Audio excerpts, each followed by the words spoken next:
ಬೆಳಗಾಂನಲ್ಲಿ ಈ ಕಾನೂನನ್ನು ಮಾಡದ್ದು. ಜನಸಂಖ್ಯೆಗೆ ಅನುಗುಣವಾಗಿ ಮೀಸಲಾತಿ ಇರಬೇಕು, ಅಲ್ಲ SCP TSP ನಲ್ಲಿ ಹಣ ಖರ್ಚು ಮಾಡಬೇಕು ಅಂತ ಮಾಡಿದ್ದು ಯಾರು?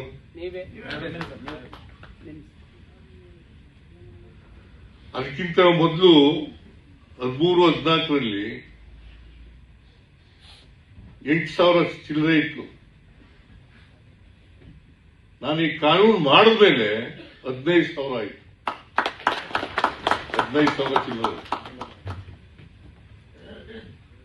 ಆಮೇಲೆ ಈ ವರ್ಷ ಎಷ್ಟಿದೆ ಗೊತ್ತಾ?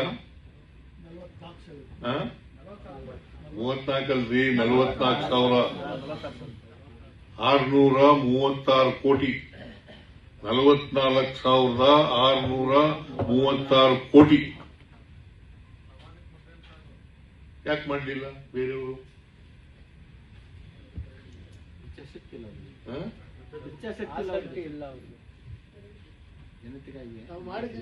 ಸಾಮಾಜಿಕ ನ್ಯಾಯಕ್ಕೆ ಬದ್ಧತೆ ಇಲ್ಲ. 7D ಬದಲಾವಣೆ ಮಾಡಿದವರು ಯಾರು? ಡ್ರಾಪ್ ಮಾಡಿದವರು ಯಾರು? 7 ಆಮೇಲೆ ಮುಂದೆ ಮಾಡಬೇಕಾದ ಬೇರೆ ವಿಚಾರ. 7D ಅದನ್ನ ಡ್ರಾಪ್ ಮಾಡಿದವರು ಯಾರು? ಅಮೆಂಡ್ಮೆಂಟ್ ಮಾಡಿ ಆಯ್ತು. ಈಗ 4% ಬಡ್ಡಿನಲ್ಲಿ 10 ಲಕ್ಷದವರೆಗೆ ಸಾಲ ಸಿಗಬೇಕು ಬ್ಯಾಂಕ್ನಲ್ಲಿ, KSFC ನಲ್ಲಿ ಅಂತ ಮಾಡಿದವರು ಯಾರು?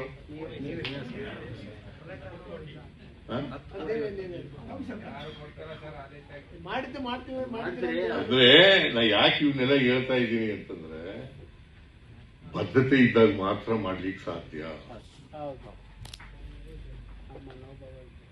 ಈಗ ಪರಿಶಿಷ್ಟ ಜಾತಿ ಪರಿಶಿಷ್ಟ ವರ್ಗದವರು 24.1% ಇದ್ದಾರೆ.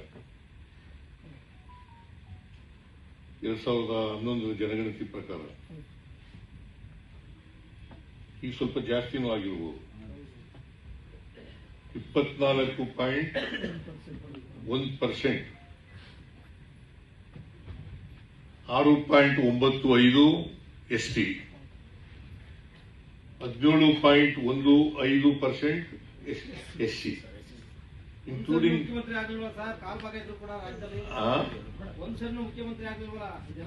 ಯಾರು?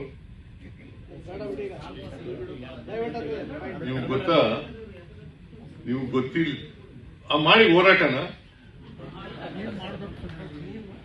ನಾನ್ ಮಾಡೋದಲ್ಲ, ಒಬ್ಬನೇ ಮಾಡಕ್ಕಾಗಲ್ಲ ಅದನ್ನ. ಸುಮ್ಮನೆ ಏನೇನೋ ಮಾತಾಡ್ತೀರಿ, ಕೂತ್ಕೊಂಡು ಏನೋ ಮಾತಾಡ್ತೀರಿ, ಸುಮ್ಮನೆ ಏನೋ ಮಾತಾಡ್ತೀರಿ. ಈಗ ಡೆಪ್ಟಿ ಚೀಫ್ ಮಿನಿಸ್ಟರ್ ಮಾಡಿಸ್ತವ್ರು ಯಾರು? ಪರಮೇಶ್ವರ್ಗೆ.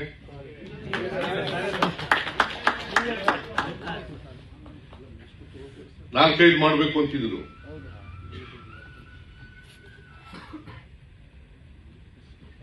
ಒಬ್ಬರಿಗೆ ಮಾಡಬೇಕು ಅಂತ ಹೇಳಿ ಮಾಡಿಸೋದವ್ರು ಯಾರು? ಆಯ್ತಪ್ಪ.